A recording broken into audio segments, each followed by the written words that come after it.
Iri jambo ry'Imana twumvise risanzwe ari ijambo risomwa hose muri Eklezia Katolika, niryo Imana yatugaburiye nk'igihugu cayo. None iyo nzimano y'Imana niyo kwakira, irafise icihindura muri twebwe, iratwigisha uyu munsi udasanzwe mu Burundi dufatiye ku vyabaye igenekerezo rya 21 mu kwezi kw'icumi mu 1993, kuko uyu munsi nyene icobora nyakwigendera Perezida Ndadaye Melchior yaragandaguwe hamwe na bamwe mu bamufasha kurongora Burundi, eka n'abandi Barundi sinzi bakurikiye. Iryo genekerezo rya 20 ukwezi kw'icumi mu 1993 nogira ni no munsi mubi ku Barundi, n'umunsi waduhekuye, umunsi wabaye muremure ko watandukiriye n'iyindi myaka, n'umunsi ijuru ryatuguyeko, bwaradukubiye, bwaratwiriye ko twaranyagiwe, twarahekuwe. Ijambo ry'Imana riko riraturemesha, riradusavye ibintu bine nogira ni bikuru bikuru. Bwa mbere, kwitegereza neza dushobore kubona igihe turimwo. Umwe wese yitegereze neza, abona igihe arimwo, abona ivyo arimwo. Bugira kabiri, duce dufata ingingo yo gukosora, yo kwitegura kugira ngo tuzoshobore guhimbara Imana kuri iyi si, mbere turinde turenguka n'ubwiza imbere y'Imana umusura izina. None ni ugufata ingingo ndavyo ivyo tubamo, ingingo yo guharanira ubumwe. Ijambo ry'Imana ryabidusavye cane. Kandi bugira gatatu, dufata ingingo yo kubera abandi umuvyeyi. Ijambo ry'Imana ryabidusavye cane. Bugira kane, twasabwe kugendera ingeso nziza. Izo ngeso nziza zikomeza ubwo bumwe, zikomeza ubwo buvyeyi n'amahoro n'iterambere. None ubwa mbere, Imana iradusabye twitegereze neza, tubone igihe turimwo. Yezu atitegereze neza igihe murimwo, kandi ntituri inkehabwenge. Ubwenge turabuciye. None Yezu aradusaba ati nimurabe mu gicu, muravye mu gicu murashobora kubona ko kizanye imvura, nuvuga ko muciye ubwenge. Timuravye umuyaga iyo uzananye, murashobora kubona ko uzanye izuba, nama mwabigize. Ati murabona ibigirwa ku isi no mu kirere. Ati rero ndabasavye mubone igihe turimwo. Ati rero ntibiherere ngaho, mubonye igihe murimwo muce mwitegura neza, mugihindure, mufate ingingo yuko uko uri wese wokora neza, ukarangura amabwirizwa y'Imana, gutyo uzurenguka imbere y'Imana usa neza, urenguka imbere y'Imana umunsi uri izina, uhimbara Imana. Iyi si murabizi tuyimara ku mwanya muto cane tugereranije n'iyindi myaka tuzobaho isigaye mu bundi buzima. Abantu uravye barenze imyaka 100 ni mparuka ku isi. none aka kanya uri kurabaho n'akanya ubusa n'inzatsa. Mbere Imana igira iti imyaka 1000 ingana n'umunsi umwe. Ce mwibaza imyaka 100 nayo ni nk'amasegonda. None Imana iradusavye kubaho twitegura tuze dushobore gushikira ijuru, ntiturihushe ngo tugogwe imyaka idahera. None rero kuri iyi si mu nkuru nziza batwibukije ko turi ku rugendo tugana umucamanza.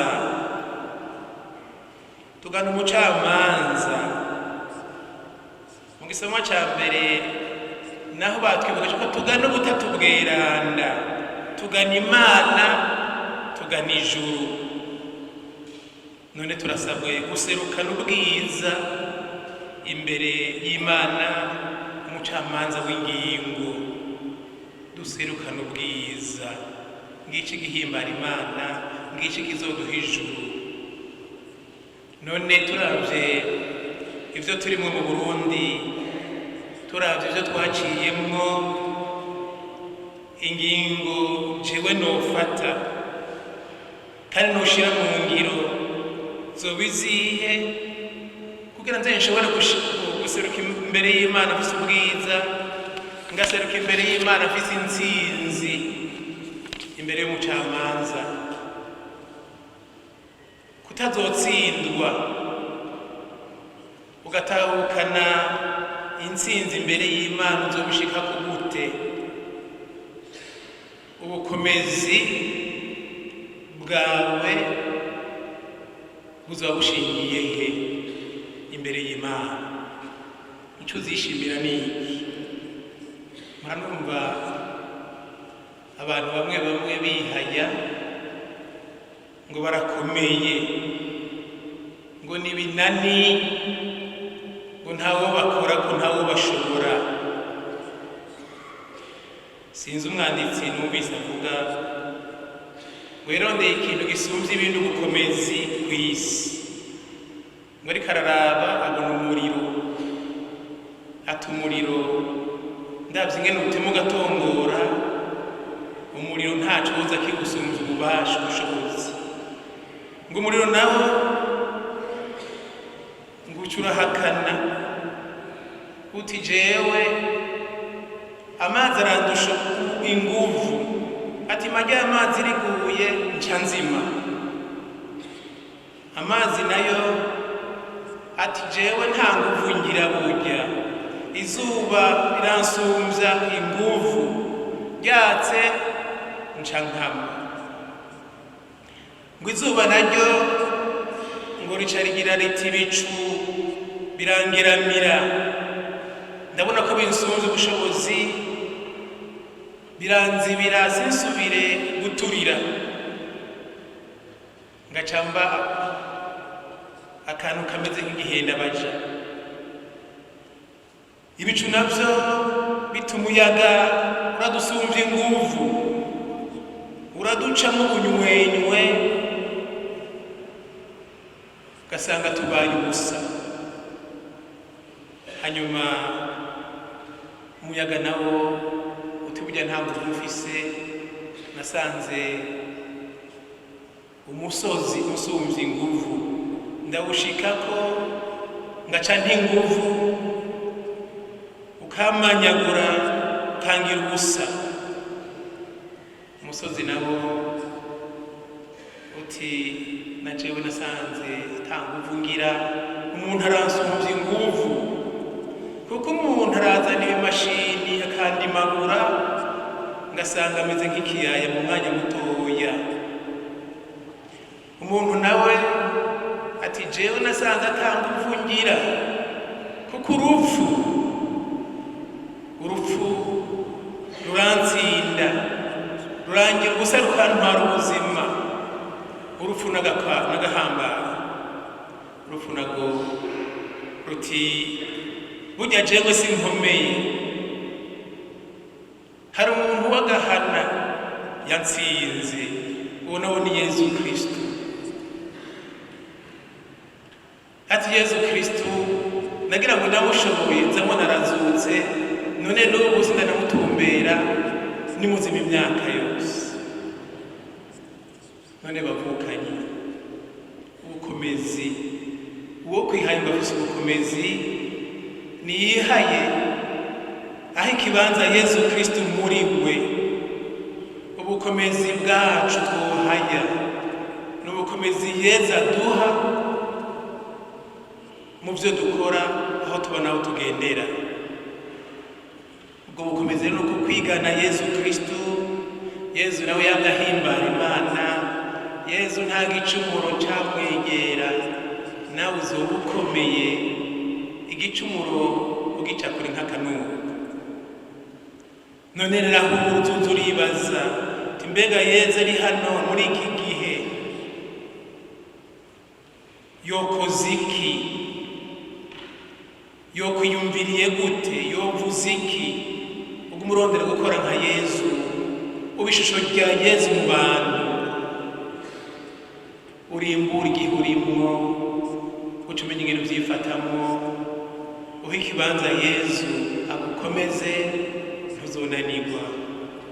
Ubwira kabiri, ubumwe. Twatumiriwe kuvoma ubumwe mu butatu bweranda. Igisomwa cya kabiri cya mbere cyabidusabye. None nitwava kuri iyi si, ibyo ari byo byose babitubwiye, Pawulo Mweranda yabitubwiye, tuzoja hamwe. None kuko ibitunanira ubu ku rugendo turimo muri iyi si y'Uburundi, kugendera ubwo bumwe, kuba hamwe, kunywana. Intambamyi zibitubuza n'umutima mubi n'igicumuro, n'ukwigungirako, ni kwa gukumira, ni ya macakubiri, ni ya nzigo, ni kwa kutababara abandi, kwa kubura urukundo. Nakaryo rero kugusaba Imana idufashe ngo izo ngeso mbi tuzirandurane n'imizi. Dusaba Imana dushobore guharanira ubumwe hagati y'Abarundi no hagati y'Abarundi n'abanyamahanga, ntitunanirwe. Ibihe turimwo mu Burundi, turavye kahise katumugaje, Abarundi baragiye mu macakubiri y'amoko, baraja mu macakubiri y'intara, baraja mu macakubiri y'imigambwe, baraja mu macakubiri y'imvukira n'abakuyakuya n'ayandi macakubiri. Nka Yezu ntuzukumire umuntu n'umwe. Yezu murabizi ntiyigeze akumira, yarakiza, yagira neza byose. Abanyamibembe, abatoza kori, abacumuzi, abanyasamariya, abana bagwaye, abasazwa n'amashetani, abasuma, Yezu yiyegereza bose. Yezu kandi yaratwungiye ubumwe. Ibaruwa Pawulo yandikira Abanyefeso igice cya 2:14. Abagiriki, Abayahudi, abapagani, abantu batandukanye, Yezu yarabungiye ubumwe. Rwa ruhome rw'urwango yarusenyuye. Nawe nka Yezu urangwe no kunga ubumwe. Ahari amacakubiri uhashira ubumwe, uzoba ufise ubukomezi, kuko Yezu azoboneka akorera muri wewe. Nagukumira uhashira ukunywana. Ahari ubwicanyi, umujyano, uhashira umuvukano, uhashire amahoro, uhashire umwumvikano, uzoba ufise inguvu, kuko Yezu azoboneka akorera muri wewe. Ubumwe buvyara byinshi. Mugenzi wawe wamuzi ko ari ingabirano Imana yaguhaye. Mugenzi wawe zina muntu wese, ndetse kuvuga Umurundi, zina muntu wese n'ingabirano yawe, n'intabunwa, trésor Imana yagushize imbere mu buwe. none ntihagire uwo bababahe biyake ngo yihekure. Turabe rero imbere dufatane mu nda dukizanye, kandi birashoboka, ingufu ziraho uko gufatana mu nda, ingufu ziraho.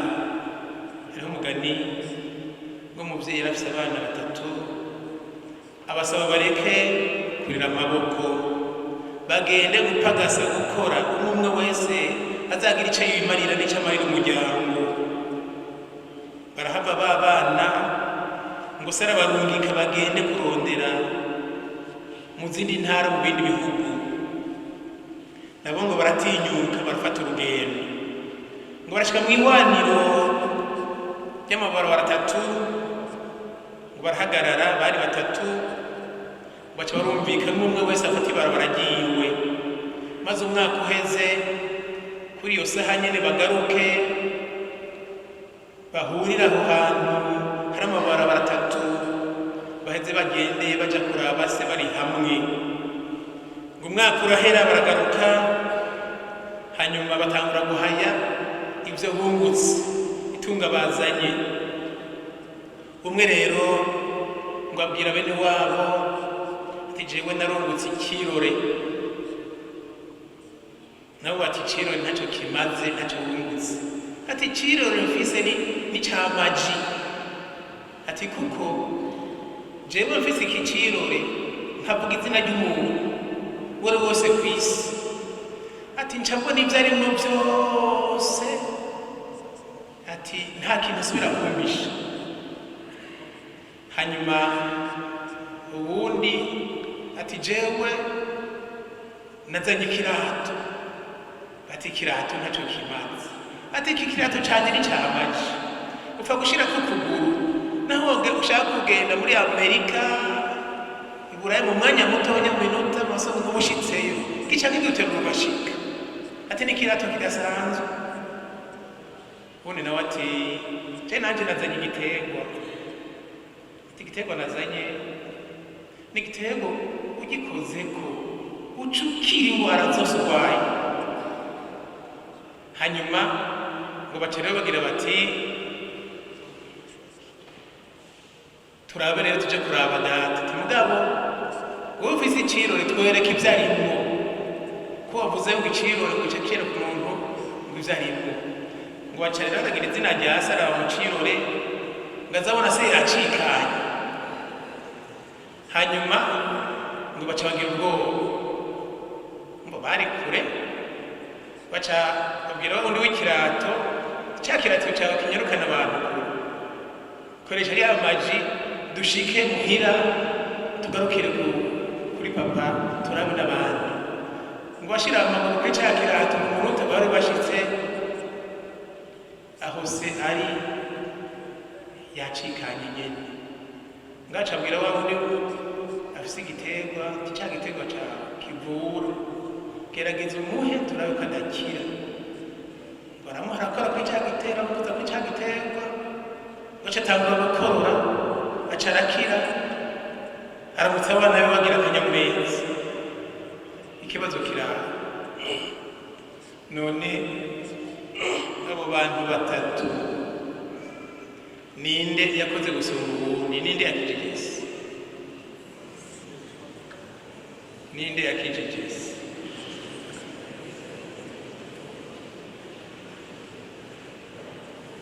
Intambara murabizi ntizibuze, mugabo tubiri tuvura n'ubupfu. Ngo karara mu ruganda ntibacura, tuje hamwe, umwe wese n'ubuhinga Imana yamuhaye, ingabire yamuhaye, tuzotsinda intambara zitubuza kunga ubumwe, gufatana mu nda, zitubuza kugendera urukundo hagati yacu no gukizanya. Ugira gatatu, Imana yadusabye ubuvyeyi. None urondere kuva mu buvyeyi mu butatu bweranda, uheze ubera abandi umuvyeyi. turasabwe rero kuraba ubwiza bw'Imana tugenda tugana. Batwibukije ko Imana n'umuvyeyi wa twese agenza bose muri byose. None uratumiwe kugira ubwiza nk'ubwiwe, ubera abandi umuvyeyi. None wumve ko abarundi zina muntu wese, mbere na zina muntu wese ari nk'ikibondo cawe. Mu vyo ukora vyose ushira imbere umuvyeyi. Mu Kirundi bagira bati ishavu ry'umuvyeyi riririrwa ntirirara. None umuvyeyi tugerageze. Je nagira mfata uturero tubiri, ibindi nyine cyubahiro umukuru w'igihugu cacu murabizi kwiri jambo umuvyeyi arishimika ko cane, yarigize icivugo azobandanya bidufashamwo nta nkeka kugira ngo Burundi izo ntambwe zose zitubuza kugendera umutima w'umuvyeyi tuzozitsinde kandi tukume twambaza Imana tubishikeko. Ariko uturere tubiri nashaka kugarukako kuko uravye ibihe turimwo urimbura ntaworeka kuvyibaza. Hariho abapfunzwe, uri umuvyeyi waba ari mw'ibohero intuntu irakwica. None umurundi wese ahageza arahamagariye gufasha cane uko ashobora, maze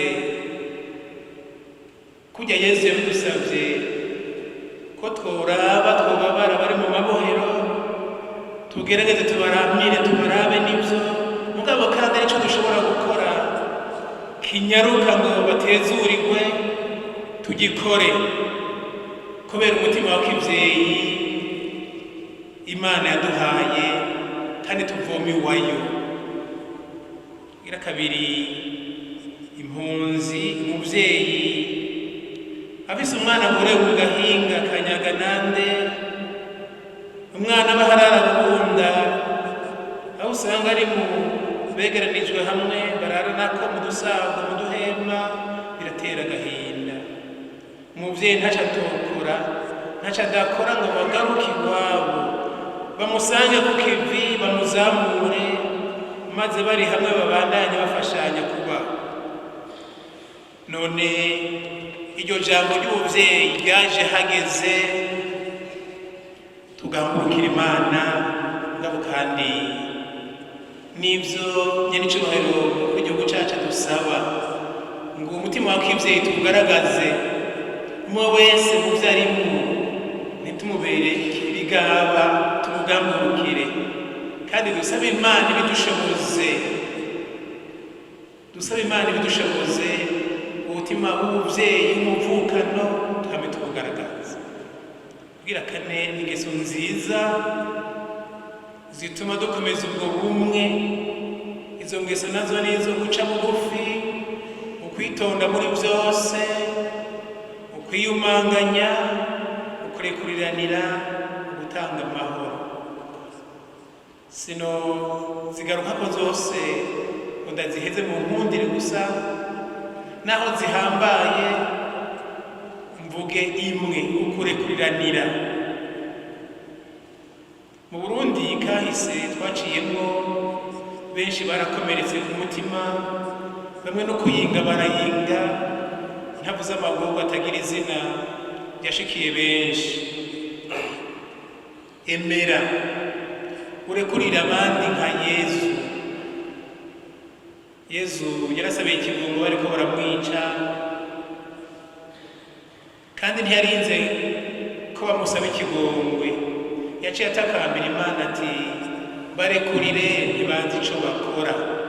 Luka 13:33. Utagize ikigongwe nta kazoza uzogira, n'Uburundi ntibuzogira kazoza. Tuzoca twama mu njyano, twama mu bwicanyi, kama mu kwihorana. Wa munsi mubi waba muremure ntuzohera.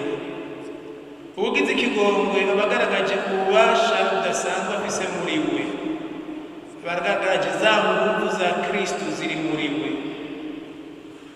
Ubutagize ikigongwe aba ari muto cyane ku mutima, nta gihagaro aba afise imbere y'Imana kandi arababaza Imana.